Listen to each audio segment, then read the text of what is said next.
Good afternoon and good evening to the East Coast. My name is Michelle Taylor. I'm an acute care nurse practitioner and the current president-elect of the Pacific Lipid Association. Welcome to our webinar this evening. This is our third webinar of our three-part series. Tonight, our topic is on coronary artery calcium scoring. Just to let you know, there will be a 10-minute question and answer session at the end of our presentations. You may submit your questions throughout the presentations. If you could please use the chat button, and we will hopefully get to everybody's questions at the end. I have the pleasure to introduce our two distinguished speakers this evening. First, we have Dr. Michael Blaha, who is the Director of Clinical Research and Director of the Cardiometabolic Clinic for the Johns Hopkins Chertorian Center for the Prevention of Cardiovascular Disease. Dr. Blaha has published over 500 scientific articles with a focus on appropriate use of tests and new therapies in the prevention of atherosclerotic cardiovascular disease. He is also one of the authors of the National Lipid Association Scientific Statement on Coronary Artery Calcium Scoring to guide preventative strategies for ASCVD risk reduction. Our next speaker will be Dr. Michael Wilkinson. He is a cardiologist and lipidologist. He is the current assistant professor of medicine who leads the Advanced Lipid Treatment Program at UC San Diego Health. He is currently a board member of the Pacific Lipid Association and is an editorial board member of the American Journal of Preventive Cardiology. So, despite these recommendations put on by the National Lipid Association, practicing clinicians still confront multiple questions about how to best use calcium scoring in clinical practice. We hope this evening will answer many of those questions. So we will go now to Dr. Michael Blaha. Thank you so much, and thank you for having me on this webinar. I do think even though the calcium score test is an old test, we still need to have a lot of education on its use because we've come so far in understanding how to use calcium scoring for risk stratification in primary prevention. That's its primary indication. But also, as you'll hear in the second part of the talk, how to then prescribe preventative therapies based on the results of the calcium score in proportion to risk. So in this part one of this webinar, I'll be covering the general principles of calcium scoring, including what the test is and what it means, who to do the test on. I'm going to cover a little bit of what's in the NLA guidelines that you heard. Then I'll talk about some innovative features of calcium scoring that are kind of making their way into clinical practice before I'll move on in the webinar to Michael, who will talk about part two and treatment in your clinics based on the results of calcium scoring.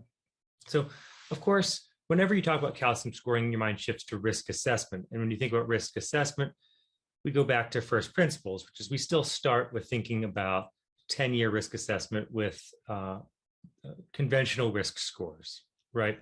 So for a long time, we looked to the Framingham risk score, of course. The Framingham risk score was first published in 1998. Here is the points-based Framingham risk score, where for the first time, we had a global assessment of risk that took into account age, sex, gender, plus the patient's main traditional risk factors to come up with an estimate of 10-year risk, which started to then guide particularly lipid-lowering therapy.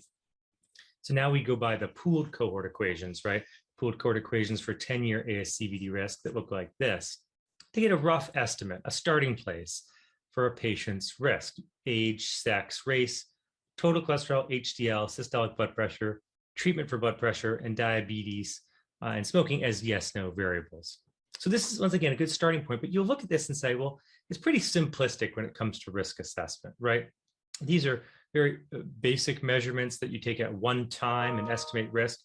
But we all know, of course, that we can do better and need to do better in clinical practice than just a traditional risk score like the pooled cohort equations, right? Particularly the case when we have a patient like the following, right? This isn't so uncommon. A 55-year-old with hyperlipidemia, but no other risk factors, comes out using the pooled cohort equations as borderline risk, right? And then you're still stuck with, what do I do next? How can I further risk stratify this patient who's in the middle, who's not either low risk or high risk? That's where the pooled cohort equations is particularly useful for picking out the very low and the very high risk patients. But in the middle, we still need more risk stratification, particularly more personalization of risk. So lots of things have been proposed over the years to improve risk assessment. Big categories would be serum biomarkers like C-reactive protein, genetics like a polygenic risk score, or imaging like we'll talk about today with the coronary calcium score.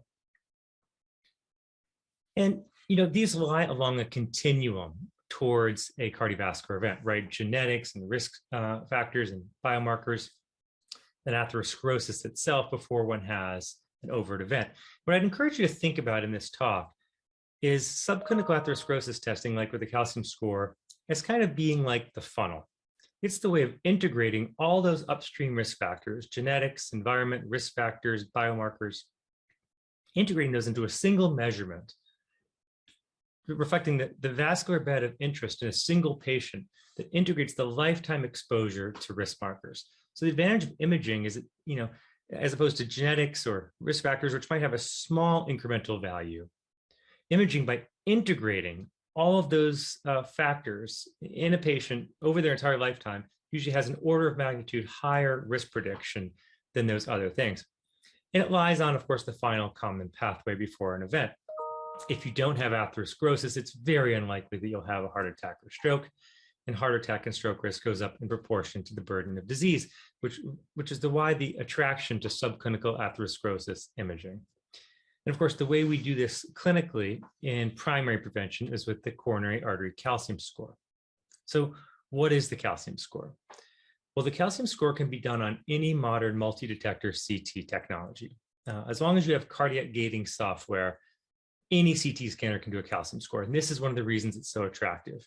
You can do it virtually anywhere around the world that has a CT scanner. And it's always done the same way.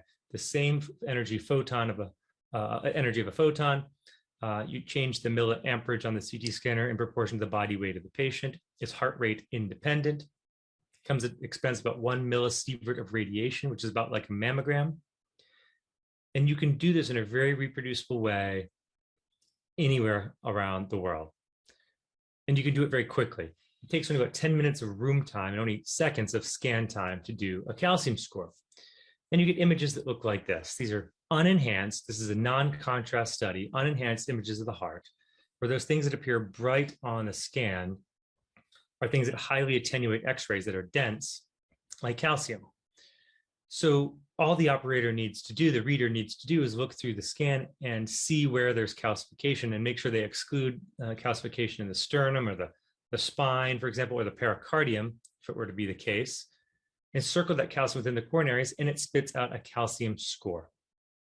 So once again, it's pretty simple. The scan is always done the same way, high reproducibility, fast and cheap, and only about 2 minutes to interpret. All the reader needs to do is just circle the calcium that's within the coronaries and gets a calcium score.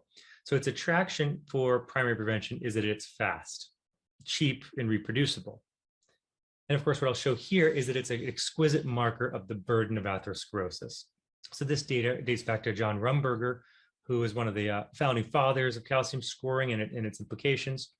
Here, he looked at just 38 patients and put the total amount of calcium on the x-axis, total plaque burden on the y-axis, and showed this critical log linear relationship between the amount of calcium and the total plaque burden. And this is the fundamental understanding of the way calcium scoring works. It is a test of plaque burden.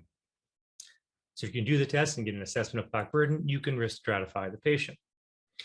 And we know now, of course, that plaque burden is very heterogeneous in the healthy population, right? If you go to the multi-ethnic study of atherosclerosis and recruit healthy volunteers in the community, we know that a fraction of young patients will have high calcium scores, while still 20% of patients above the age of 75 will have no calcium at all within their arteries. Yet when you look at the events and follow-up, they're proportional to the burden of disease. And this makes sense, right? If you're young and have a high calcium score, you have a high event rate. If you happen to be one of those patients who lives to old age, with a calcium score of 0, you retain a low event rate. And once again, the event rate is proportional to the burden of atherosclerosis within the coronaries. And that's why the calcium score is so attractive. Interestingly, the calcium score also predicts a bunch of other things too. And in this sense, the calcium scores can be thought of as like the biologic age of the patient. It reflects the accumulated damage to tissue from risk factors over a lifetime. In that sense, the calcium score can actually predict cancer, COPD, dementia, and CKD outcomes too. So once again, the calcium score is a measure of vulnerability and susceptibility to injury from risk factors and the accumulation of that over a lifetime. And because of this interesting interplay between calcium scores and risk of multiple diseases, you can make interesting plots like this. This looks at what a patient's most likely to die from in their lifetime as a function of the calcium score and their age. So this is a plot for men.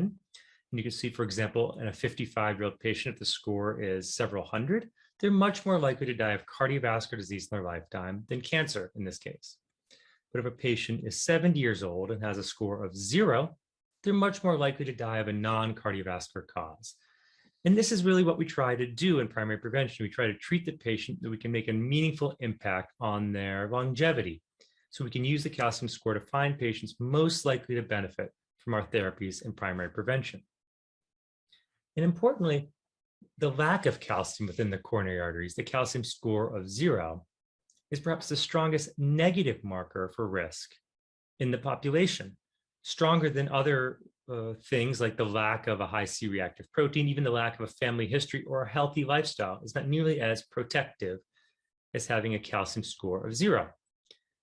And we think of this as what's called the imaging hypothesis, that because of the sensitivity of this test for early plaque, the absence of it is extremely good at ruling out or downgrading risk estimates. So the calcium score is a true risk stratification tool. It finds patients that are both high risk and low risk. So this is in contrast to things like a polygenic risk score or a C-reactive protein test. It's largely used as a risk enhancing factor, just a way of enhancing someone's risk to try to find patients who we should treat more aggressively. But the calcium score can do just that and find patients who you can reassure that maybe need less intense therapy because they don't have any measurable atherosclerosis. So we've argued things like this in the academic literature for a long time, that the calcium score can risk stratify patients that you would consider for a preventive pharmacotherapy and can be used to target subgroups of patients expected to derive the most and the least absolute benefit from therapies like statins or aspirin. And focusing treatment on the subset of individuals with measurable atherosclerosis may be the more appropriate way of thinking about primary prevention in the sense of precision primary prevention. Can we personalize our decisions and treat high-risk patients more aggressively and low-risk patients less aggressively? And thank goodness in 2018, the American College of Cardiology and the American Heart Association finally stepped up their recommendations for the calcium score. And they said in an adult patient who's between the ages of 40 and 75, who doesn't have familial hypercholesterolemia, conduct 10-year risk assessment with the pooled cohort equations like we talked about. And if that patient is in the middle, borderline or intermediate risk, and the decision to treat is unclear, especially if risk enhancing factors like a family history are present, consider the calcium score.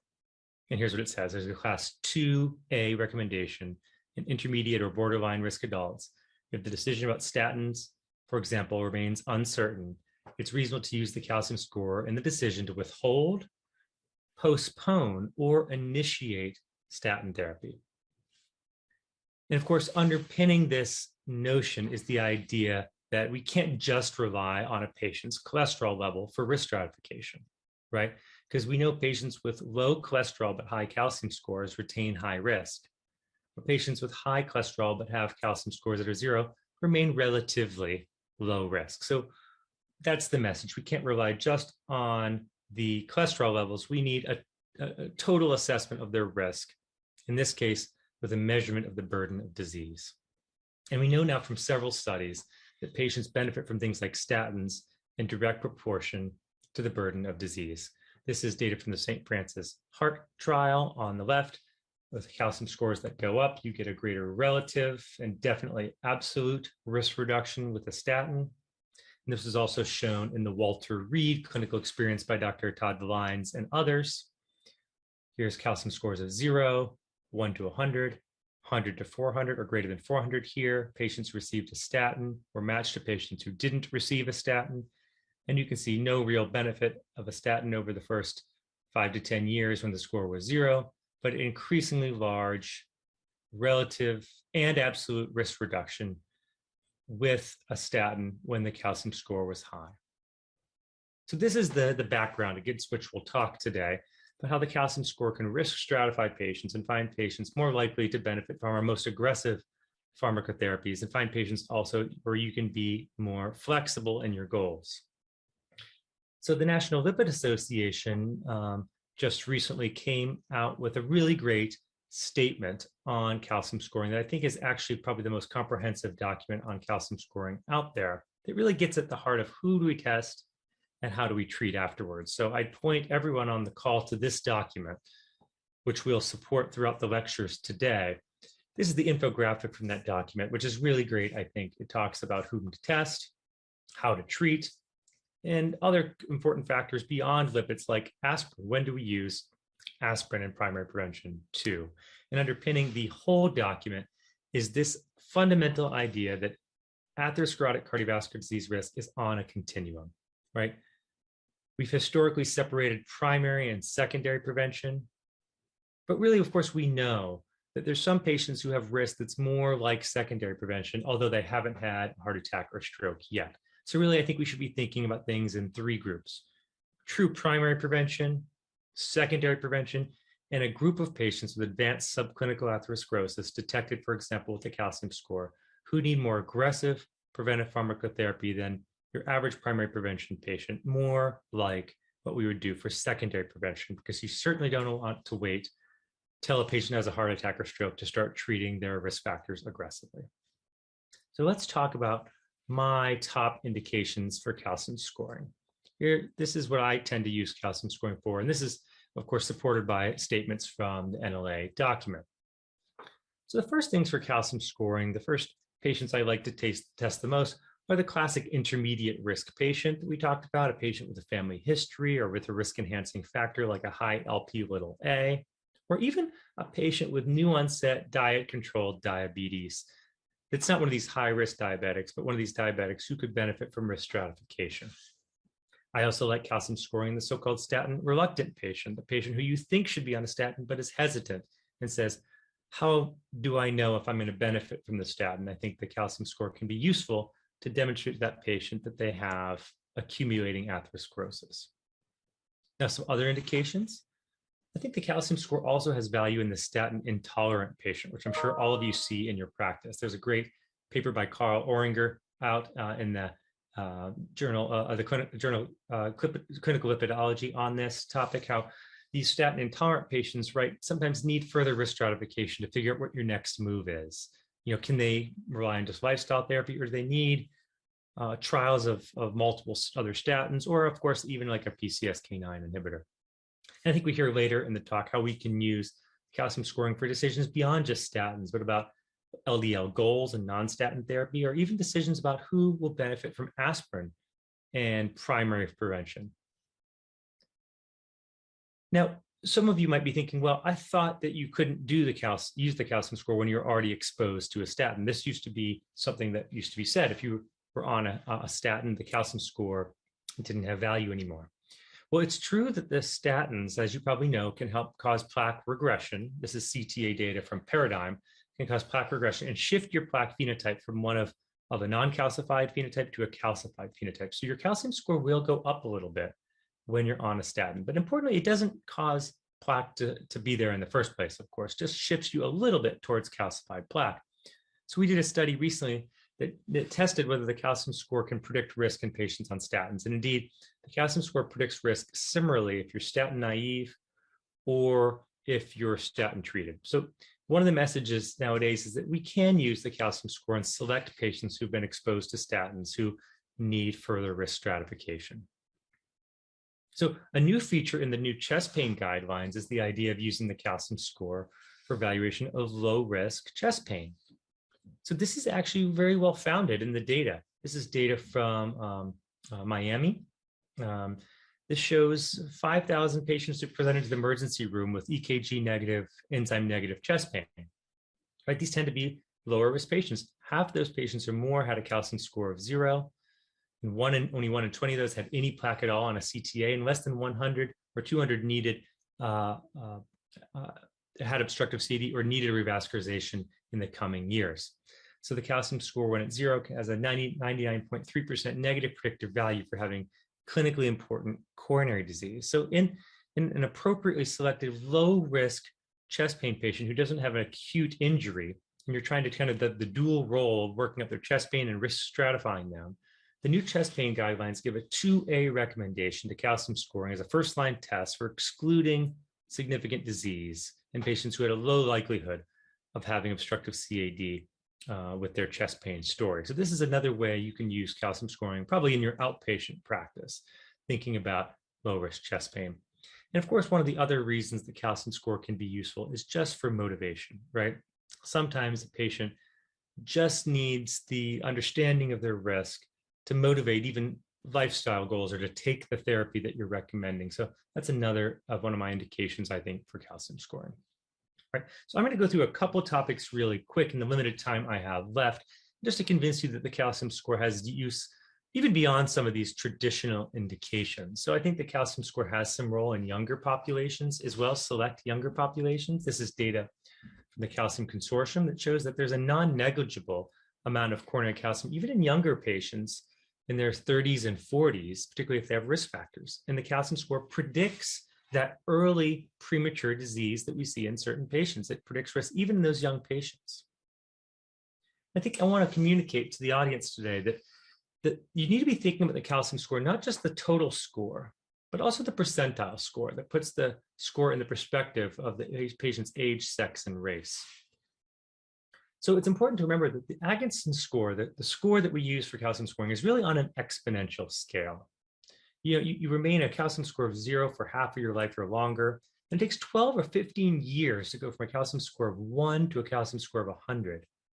But then it takes very little time for that score to, say, go from 500 to 800 or so. The score is exponential. So this is the patient at the 90th percentile for their age, sex, and race. And this is what the scores would be at certain ages, right? So if you scan a patient who's at age 50 and it's 110, or scan a patient at age 60 and it's 450, that patient would have had a score of 10 at age 40. That patient would have been detectable well younger than age 40. So this changes our perspective towards calcium scoring a little bit, suggesting that we can find certain patients with detectable calcification earlier in life will go on to be those high-risk patients. And if you actually look at the calcium scoring, most of the risk stratification occurs at those low calcium scores. If we're scanning patients and finding lots of patients with scores of 1,000, we're really testing a little bit too late. We should have tested that patient probably decades earlier and hopefully detected calcium at its earlier manifestations where we could do more about it. And I won't cover this in detail, but this is a new publication in JACC that looks at the optimal age to initiate calcium scoring as a function of risk factors. I think most of the patients probably in your practice have risk factors like hyperlipidemia, for example. And this gives the probability of having calcium in men and women at certain ages and in certain scenarios. And you can see here, this gives an age at which about 25% of the population has calcification. And if you're actually seeing a patient with hyperlipidemia or family history plus hyperlipidemia, a common scenario, about 25% of your women will have a calcium score that's positive at age 48, about 20% of men at the age of 35. Not necessarily saying you should always be testing your patients at these young ages, but we shouldn't rule out the possibility of trying to detect calcification in these patients who are at risk at earlier ages than perhaps we might have otherwise. Which raises the question of when do you repeat the test if you do an initial test and it's 0? So this is data that's in the National Lipid Association document. Importantly, you don't need to do this test every year. If you have an intermediate risk patient here at the top and you want to scan them when 1 in 4, 1 in 5 of those would have converted to a positive calcium score, it's about 3 to 5 years. So the guidelines say if you're low risk, repeat the calcium score in 5 to 7 years. If you're intermediate risk, in 3 to 5 years. If you're high risk, repeat the test in 3 years to see if that will change your management in those patients with initial calcium score of 0. So you can follow them over time to look for that manifestation of early plaque, if it'll change your management. And you can see at the bottom here, The event rate after having a calcium score of 0 is very low, 0.7 in the first 5 years. The patient converts to a positive calcium score, their event rate goes up threefold compared to a patient who has a persistent calcium score of 0 over the ensuing 10 years. It's this idea that we can be detecting patients earlier and potentially intervening earlier. So real quickly, a note about the MESA risk score. This is a tool that you can go and use online. It's the only tool that includes the calcium score in the calculation of 10-year risk. These are 2 example patients that you could go and experiment with. The patient on the left has 3 risk factors and no calcium. The patient on the right has no risk factors, but a high calcium score. And this will tell you what the risk of that patient is, both before you got the calcium score and now that you know the calcium score. And there's even an app that you can download and see how the calcium score changes the 10-year risk estimate.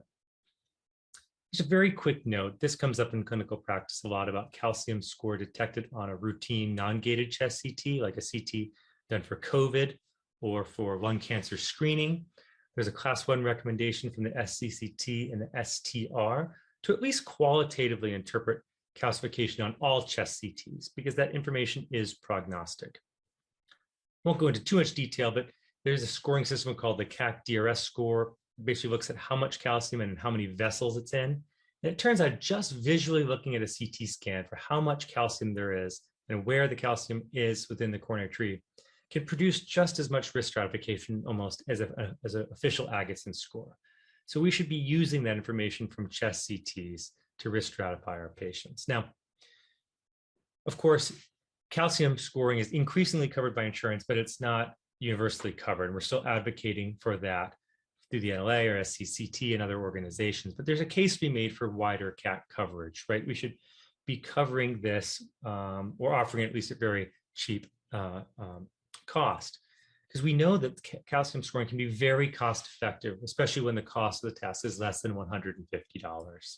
And we know from an experiment done at the University Hospital System in Cleveland that if you actually offer the calcium scoring for free, what happens? You get more patients who, of course, get calcium scores, and you get more women, more minorities, and more people in low income groups. So we need to be finding ways to offer this to all of our patients so everyone can benefit from risk stratification. Now, before I close out, I do want to make this comment from the National Lipid Association. What do you do if you get a patient with a high calcium score? Do you do a stress test? Do you do a cardiac catheterization? Importantly, in 2022, it's very important to remember that in an asymptomatic patient, you do not need to do any downstream testing after a patient has a high calcium score if they're completely asymptomatic. There's a class 3 recommendation for doing stress testing or cardiac catheterization after a calcium score in the National Lipid Association guidelines. These patients need medical therapy based on the risk stratification, not more testing. So that's important from the National Lipid Association guidelines. Okay, so I'm going to close out here and point you again to the National Lipid Association statement on calcium scoring to fill in the gaps of what I didn't cover. But now we're going to shift to the parts of this course where we talk about, well, how do you treat patients after you get one of these calcium scores and you've done risk stratification? So I'm going to turn things over to Michael Wilkinson now, who's going to take the screen and talk about treatment after calcium scoring.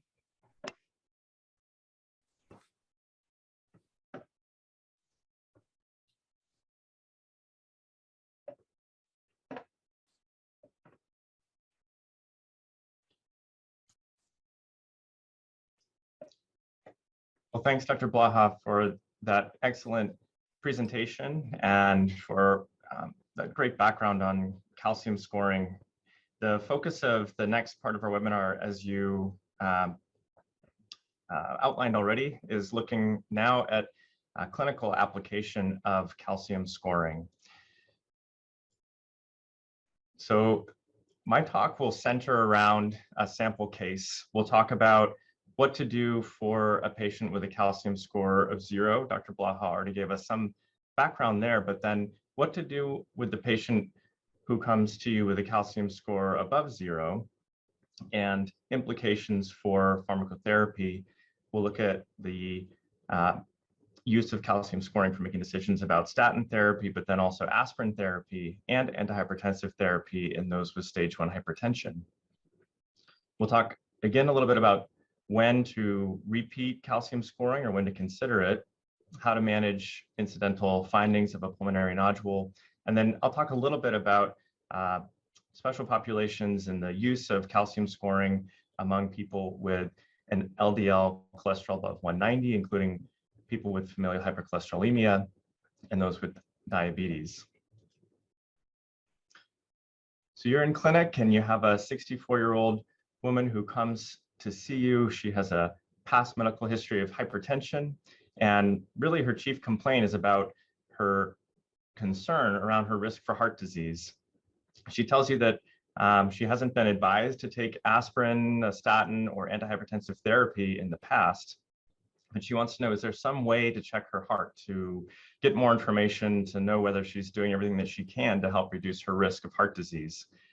She's asymptomatic, not currently taking any medications, no known family history of cardiovascular disease, no tobacco use, exercises her dog, or exercises by walking her dog for about 30 minutes every day. Again, no symptoms with activity. And you can see that her blood pressure in clinic today is 136/82, and her BMI is 28. So just as Dr. Blaha suggested, you start out by taking her clinical information and estimating her 10-year risk of ASCVD. You have her lipid panel here as well. You have information that her total cholesterol is 230, HDL is 52, triglycerides 130, her LDL is 152, her A1C is 5.5, so it's in a normal range, and a normal creatinine. So plugging all this information into the 10-year pooled cohort equation, you come up with an estimated 10-year risk of heart attack and stroke of 6.3%. And that falls within that borderline risk category. So what do you do from here? Well, based on the 2018 multi-society cholesterol management guidelines that Dr. Blaha touched on and showed us that algorithm for how to make decisions and recommendations around statin therapy, an individual with a 10-year borderline risk might benefit from statin therapy. She'll definitely benefit from encouragement and healthy lifestyle change, working with her on ways to improve diet, exercise, and other things that she can do from a lifestyle perspective. But if you want to know more about her individual risk and you want to personalize that risk assessment, a coronary artery calcium score is a great tool for doing that. So you talk with her about the test, you recommend calcium scoring for further risk stratification.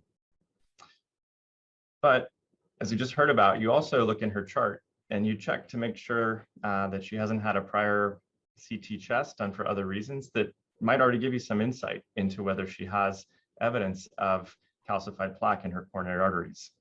So you do a quick check through her chart, you see that she hasn't had a CAT scan of her chest done for any reason in the past. But we know that if there are coronary artery calcifications seen on a CAT scan of the chest done for other reasons, that the qualitative description of mild coronary artery calcifications does have significance. And in that case, you might consider doing a dedicated CT for coronary artery calcium scoring. And in the patient with a past CT chest with coronary artery calcifications that are described as moderate or severe, this often correlates with a calcium score of at least 100.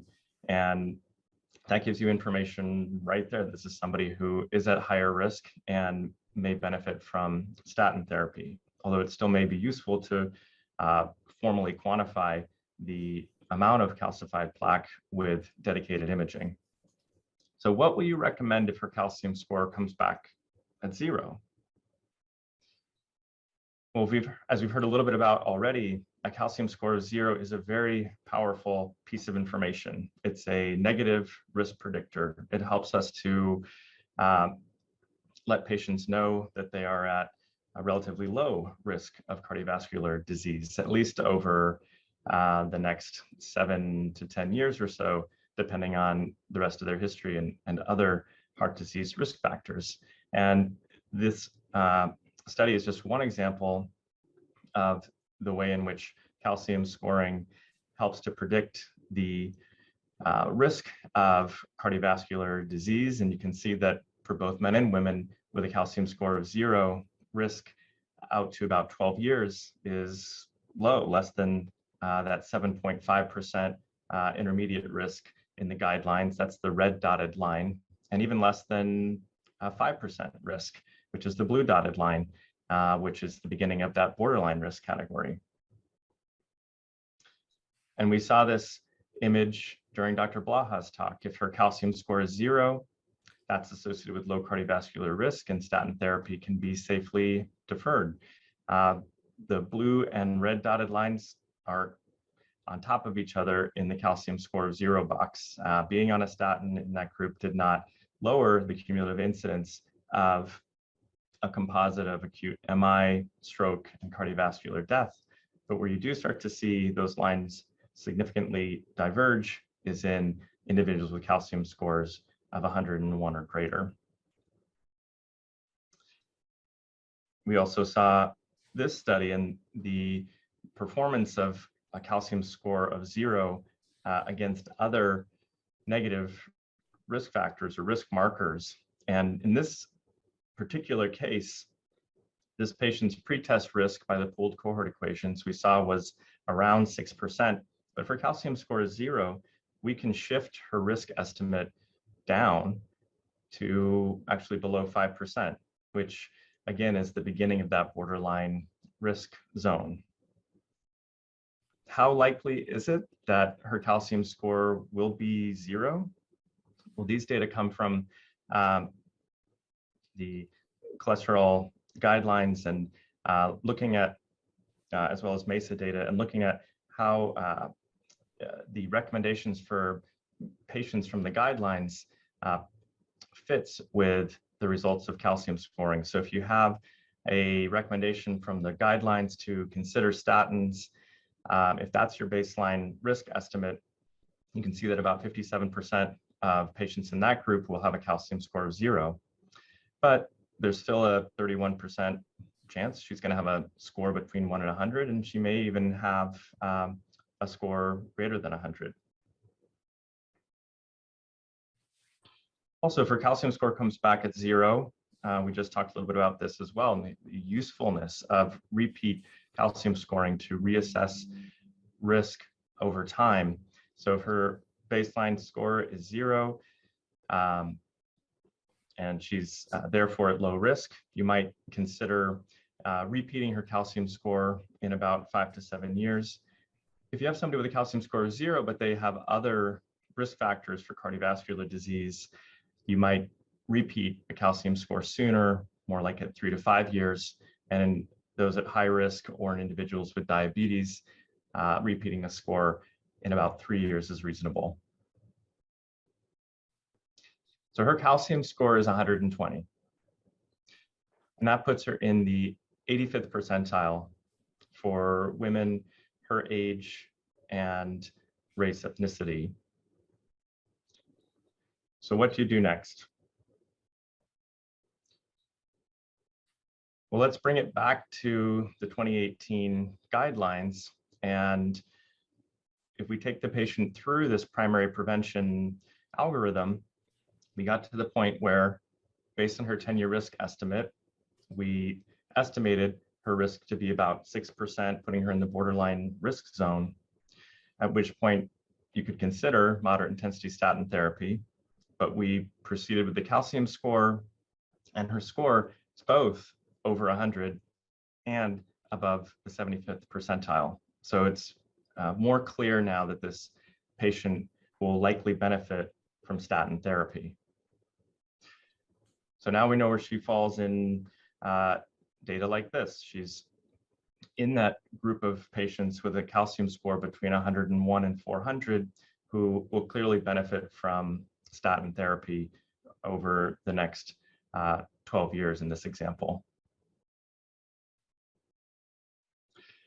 So this is a basic framework, but some numbers to keep in mind, some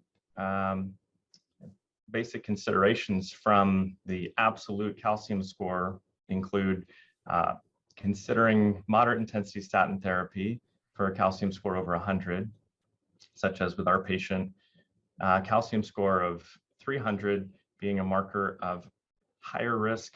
And it's important to consider high intensity statin therapy when the calcium score is over 300. Calcium scores over 1,000 are a sign of very high cardiovascular risk. And there was a study looking at risk in patients with a calcium score over 1,000, comparing that to the risk of cardiovascular events in the placebo arm of the FOURIER trial, which was a trial in secondary prevention of the PCSK9 inhibitor evolocumab. The risk was similar. So a primary prevention group, or maybe at that point, no longer correct to call them primary prevention with a calcium score that's over 1,000 at a similar event rate to a secondary prevention group in the placebo arm of the FOURIER trial. So a very high risk group and very important to treat aggressively. And a couple other points to keep in mind about interpreting the results of calcium scoring. Know that diffusely distributed plaque, so plaque affecting multiple coronary arteries, is a higher risk marker, as well as significant plaque burden in the left main coronary artery. So moving on from thinking about her statin benefit to whether she's likely to benefit from aspirin therapy for primary prevention. This is an updated look at the likelihood to benefit from aspirin therapy based on coronary artery calcium scoring and 10-year risk estimates from MESA. And across the board, in all groups, ASCVD risk less than 5%, 5 to 20%, and greater than 20%, the benefit of aspirin therapy is the most clear in those with a calcium score of at least 100, as well as those with a score of at least 400. So this red line is the number needed to harm for bleeding complications from aspirin, and the bars are the number needed to treat. So in all three of those groups, you can see that the number needed to treat with aspirin to prevent a cardiovascular event is significantly below the number needed to harm with regard to bleeding risk in those individuals with a calcium score that's at least 100 or greater. Our patient also has stage 1 hypertension. Her blood pressure was within this range of systolics in the 130s when she presented to clinic. Her 10-year risk estimate was about 6%, as we've talked about. And per the most recent hypertension guidelines, we can consider initial lifestyle therapy, the DASH diet, for example, in patients at low cardiovascular risk, a 10-year risk estimate below 10%, or a calcium score of 0. But there's data to support use of antihypertensive pharmacotherapy in patients at higher risk, including those with a 10-year risk estimate that's greater than 10%, or when the calcium score is over 100. So in reviewing the risks and benefits of pharmacotherapy for primary prevention of ASCVD, the patient agrees to start therapy with a moderate intensity statin, atorvastatin 20 milligrams daily, aspirin 81 milligrams daily. She has no history of bleeding. And you talk with her about the potential bleeding risks, which she accepts and is interested in beginning aspirin therapy. And then antihypertensive therapy with amlodipine 5 milligrams a day. But before your clinic visit ends, there's also an incidental finding of a 5-millimeter pulmonary nodule. So how do you handle this, and what do you tell the patient? So a number to keep in mind is 6 millimeters. An isolated pulmonary nodule that is smaller than 6 millimeters is likely benign. The exceptions to that you need to keep in mind are individuals who are immunosuppressed or have a history of malignancy.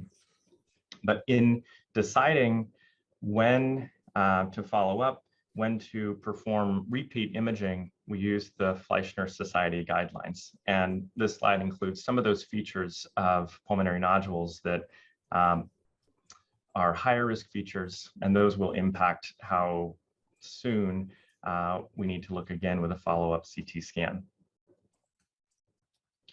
So just a couple more slides to mention the use of coronary artery calcium scoring for those with an LDL over 190, and then I'll also talk about use in diabetes. So moving on from our patient case, but just one takeaway from this talk is that there is a role for calcium scoring in those with severe hypercholesterolemia, including FH. Even in individuals with severe hypercholesterolemia, a calcium score of 0 suggests low, short to intermediate term ASCVD risk. But it's important to think about lifetime risk in these individuals as well, especially people with FH, and we need to follow guideline recommendations on statin use. If you have a patient with severe hypercholesterolemia and a calcium score that's over 0, this confirms increased ASCVD risk and can help guide more intensive lipid-lowering therapies. But you can see from an example like this, looking at data from MESA, these are all patients with a LDL cholesterol of 190 milligrams per deciliter or greater. And with regard to the cumulative incidence of cardiovascular events over about 10 years, even in this group with hypercholesterolemia, if you have a calcium score of 0, your event rate is low over time. But you can see how that risk of cardiovascular events increases with the presence of coronary artery calcium. This is a similar study that was published more recently. This is a very large cohort of patients in Denmark. And a couple things I wanted to highlight here were, one, that if you look at the prevalence of a calcium score of 0 in this population of patients undergoing a CT coronary angiogram for symptoms, there's about a 50% prevalence of calcium scores of 0 across all groups, those with a low LDL, so below 77, as well as those with an LDL above 190. And if you look at risk of MI, stroke, and death over about 8 years, you can see that the risk is low for those with a calcium score of 0, even when their LDL cholesterol is above 190. So it can, I think, provide very useful information in this group of patients. Finally, the use of calcium scoring in diabetes. Patients with diabetes, most will benefit from statin therapy, but calcium scoring can really be used to help guide the intensity of lipid-lowering therapy. Know that even in diabetes, on average, patients with a calcium score of 0 are still at intermediate risk with a 10-year estimate of about 8.2%. But the presence of any coronary artery calcium significantly increases those risk estimates for patients with diabetes. So consider higher intensity statin therapy or the addition of non-statin lipid-lowering therapy when there is coronary artery calcium present in patients with diabetes. And you can see in this example of data from MESA in individuals with diabetes and metabolic syndrome, the increased risk of coronary heart disease events with increasing coronary artery calcium burden.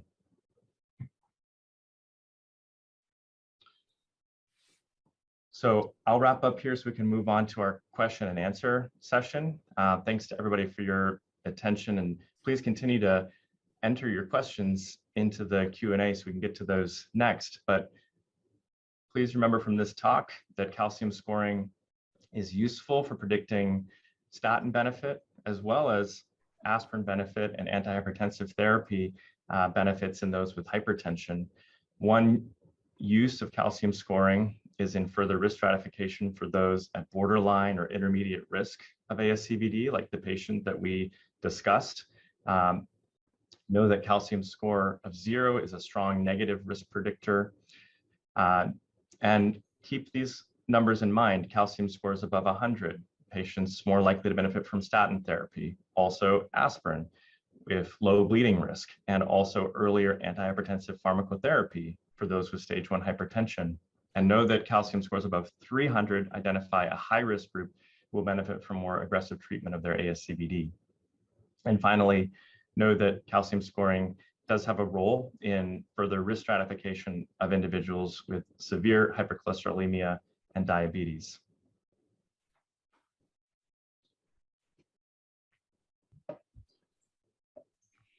Thank you very much, Dr. Blaha and Dr. Wilkinson, for those wonderful presentations. We have a lot of questions to get to, but quickly, just let our audience know that you will be receiving an email on how to complete the evaluation form. From there, you can claim your credits. The deadline to claim CEU credits for this presentation will be April 29th, 2022. And let's get to some of these good questions here. Okay. Okay, Dr. Blaha, or Yes. In a completely asymptomatic patient with a calcium score of greater than 1,000 plus 1 diffuse disease or left main stem, do you still recommend no further cardiac evaluation? This keeps coming up in my clinics. Yeah, this is a really good question. And I think, it's always, it's tough not to do anything with these patients and just treat them medically. It's tough not to do stress testing and sometimes. So what I would advise is take these patients who have very high calcium scores and really dive deep and see if they have symptoms. If they're completely asymptomatic, I mean, they tell you they go running 2 miles a day with no symptoms. I don't think there's any value in doing any testing. But now if you talk to that patient and say, well, I don't exercise, I get short of breath walking up the stairs, but no chest pain. Yeah, I'm going to do more evaluation of that patient, particularly when they have left main or very high calcification. So I think the message is just don't make it routine. Don't reflexively order a stress test in these patients. We know that patients don't benefit from, asymptomatic revascularization. So let's selectively use that those tests in patients who have some hint of symptoms. But yeah, there's going to be some patients I have in my clinic with high calcium scores and a suggestion of symptoms where I'm going to move forward with probably a functional stress test next, but don't make it routine. Okay. This question, Dr. Wilkinson, where does Lp(a) testing fit in with ACC testing for risk predicting?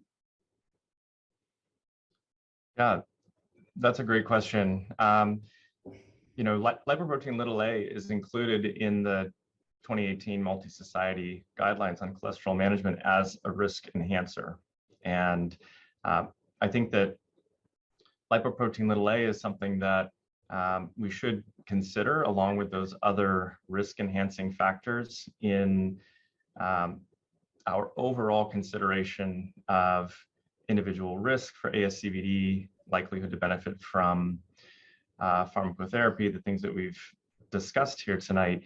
I think that if you have somebody who is at borderline or intermediate risk based on a 10-year risk estimate, but has a very high lipoprotein(a) level, it makes even more sense to perform a coronary artery calcium score for further risk stratification. You might even make a case for people who have lower 10-year risk estimates if they have a very high Lp(a) level, family history of cardiovascular disease, premature cardiovascular disease. So I think that's the way to think about how high Lp(a) might fit into when you select coronary artery calcium scoring for those patients. Okay, thank you. And Dr. Blaha, what about extravascular calcification obscuring the results of calcium scoring testing?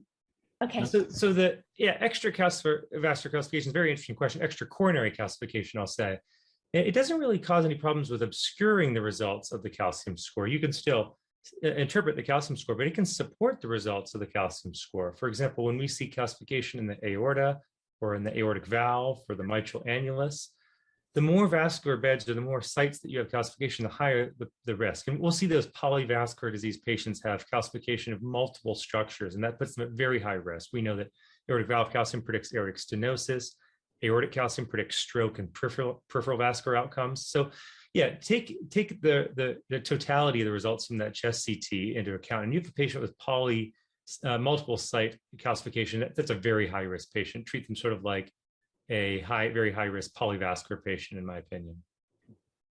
Okay.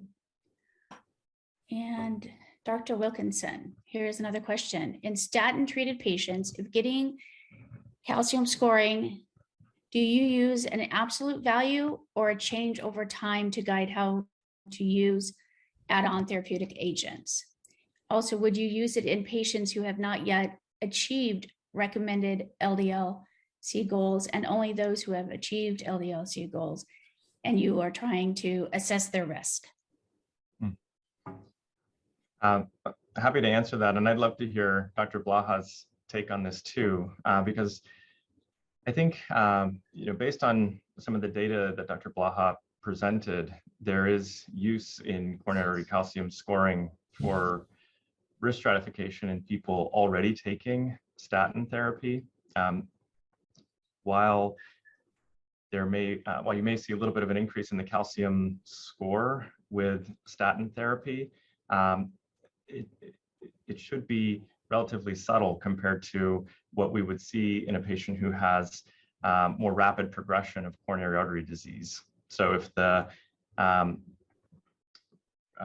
rate of increase over time is 20 to 25% as people get older on calcium scoring, if their calcium score is increasing by much greater than that 20 to 25% range over a few years, or they've gone from having a calcium score in more of an intermediate range to a score above 300 to 400 in the severe range, then you're seeing somebody who's having more rapid progression of their disease and likely will benefit from more aggressive therapy.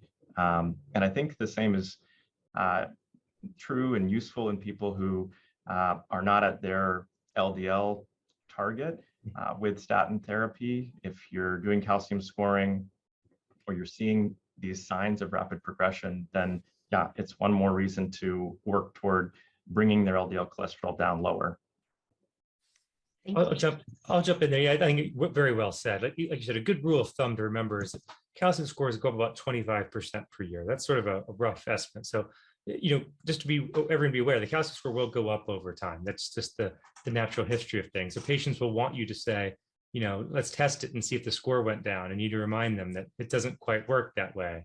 It's the history of the disease, not the future of the disease. So I don't use it as much to track disease over time, but where I think that data that I mentioned on statins comes in quite handy is if you get a referral of a patient and they come to you on 10 milligrams of pravastatin, and their LDL is 90.